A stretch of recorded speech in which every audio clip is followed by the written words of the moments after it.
PM Modi ने Darbhanga AIIMS का किया शिलान्यास। 12,100 करोड़ की योजनाओं की दी सौगात। बुलडोजर एक्शन पर सुप्रीम कोर्ट का फैसला। एससी ने कहा किसी का घर उसकी आखिरी सुरक्षा होती है। मुंबई के बोरीवली में केंद्रीय गृह मंत्री अमित शाह का दौरा। कहा मोदी का वादा पत्थर की लकीर, जो कहा उसे पूरा किया। झारखंड में 43 विधानसभा सीटों पर हुए मतदान। शहर से अधिक ग्रामीण इलाकों में वोटिंग। नमस्कार, स्वागत है आपका आज की खबर में। मैं हूं आपके साथ महिमा शर्मा। बढ़ते हैं देश की बड़ी खबरों की ओर। प्रधानमंत्री नरेंद्र मोदी बिहार के दौरे पर हैं। इस दौरान उन्होंने करीब 12,100 करोड़ रुपए की कई विकास परियोजनाओं का उद्घाटन और शिलान्यास किया, जहां उन्होंने दरभंगा में एम्स की आधारशिला भी रखी। बता दें कि क्षेत्र के स्वास्थ्य बुनियादी ढांचे को बढ़ावा देने के लिए प्रधानमंत्री दरभंगा में 1,260 करोड़ रुपए से अधिक की लागत से अखिल भारतीय आयुर्विज्ञान संस्थान की आधारशिला रखी है। साथ ही इसमें से एक सुपर स्पेशलिटी अस्पताल और एक आयुष ब्लॉक, एक मेडिकल कॉलेज, एक नर्सिंग कॉलेज, एक रैन बसेरा और आवासीय सुविधाएं भी होंगी। वय वंदना कार्ड होगा। आयुष्मान के साथ साथ जन औषधि केंद्रों पर बहुत ही कम कीमत में दवाइयां दी जा रही है। साथियों, बेहतर आरोग्य का हमारा चौथा कदम है छोटे शहरों में भी इलाज की बेहतरीन सुविधाएं पहुंचाना, डॉक्टरों की कमी को दूर करना। आप देखिए, आजादी के 60 सालों तक देश में सिर्फ एक ही एम्स था, और वो भी दिल्ली में।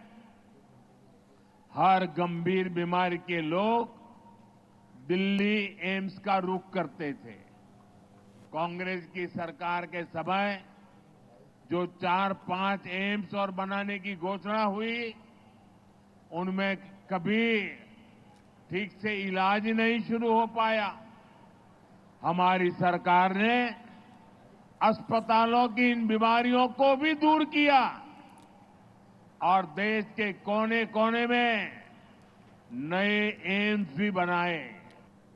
बुलडोजर एक्शन पर सुप्रीम कोर्ट ने फैसला सुना दिया है। बुलडोजर एक्शन पर सुप्रीम कोर्ट ने कहा है कि ये कानून का उल्लंघन है। किसी मामले पर आरोपी होने या फिर दोषी ठहराए जाने पर भी घर तोड़ना सही नहीं है। Justice B R. गवई और जस्टिस के.वी. विश्वनाथन की पीठ बुलडोजर जस्टिस पर निर्णय सुनाते हुए कहा कि हमने सभी वकीलों और विशेषज्ञों के सुझाव देखे और उन पर विचार किया है। हमें लोकतांत्रिक सरकारों के दायित्व को भी ध्यान में रखा है। अपने निर्णय में सुप्रीम कोर्ट ने कहा कि किसी का घर उसकी अंतिम सुरक्षा और उम्मीदें हैं।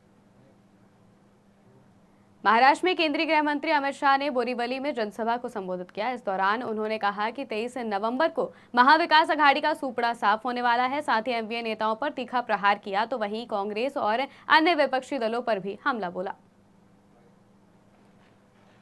भाइयों बहनों, मैं उत्तर महाराष्ट्र में दूसरी बार आया हूं।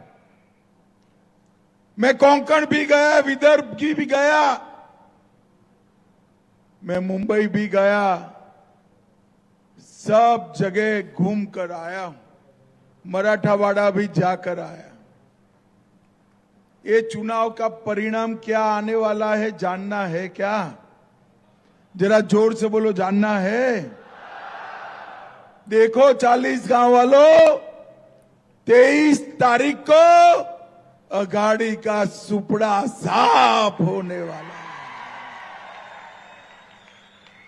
अरे शिवराय के महाराष्ट्र में महायुति की सरकार बनने वाली है। महायुति की सरकार।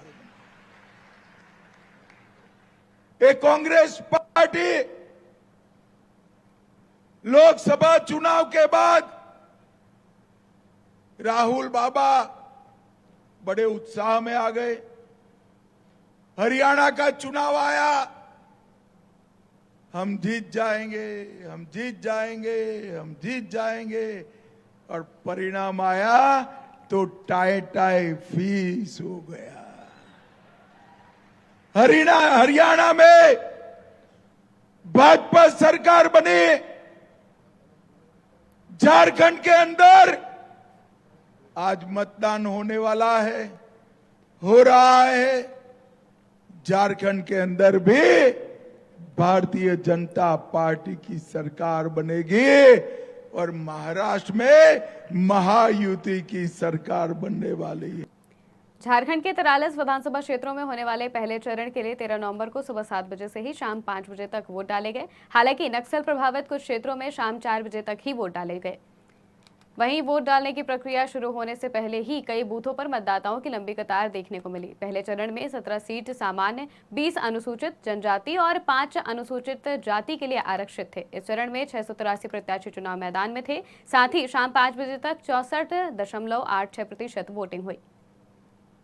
देखिए, हमने अपना वोट दिया। हमारा वोट एक स्थायी सरकार के लिए, एक सरकार जहां सभी समाज के वर्गों का सर्वांगीण विकास होता हो, एक सरकार जो भ्रष्टाचार मुक्त हो। आप भी निकले और अपना वोट अवश्य दें, पर वोट देते समय यह जरूर याद रखें कि जो स्थायी सरकार दे सके, जो समाज के सभी वर्गों को लेकर चल सके, जहां तुष्टीकरण नहीं हो, जहां बांग्लादेशी घुसपैठियों की कोई जगह नहीं हो, ऐसे सरकार का चुनाव करें। अमेरिका के नवनिर्वाचित राष्ट्रपति डोनाल्ड ट्रंप ने दिग्गज कारोबारी एलन मस्क और उद्यमी विवेक रामास्वामी को बड़ी जिम्मेदारी दे दी है। वो अब सरकारी दक्षता विभाग का नेतृत्व करेंगे। ट्रंप ने एक बयान में कहा कि मस्क और रामास्वामी मेरे प्रशासन के लिए सरकारी नौकरशाही को खत्म करने, अतिरिक्त नियमों को कम करने, फिजूल खर्चों में कटौती करने और संघीय एजेंसियों के पुनर्गठन का मार्ग प्रशस्त करेंगे। उन्होंने ये भी कहा कि उनकी जिम्मेदारी 4 जुलाई 2026 को समाप्त हो जाएगी, जब अमेरिकी आजादी की 250वीं वर्षगांठ होगी। ये कुशल सरकार देश के लिए एक तोहफा होगी। देश की बड़ी खबरों में फिलहाल इतना ही। देश और दुनिया की तमाम खबरों के लिए देखते रहिए आज की खबर।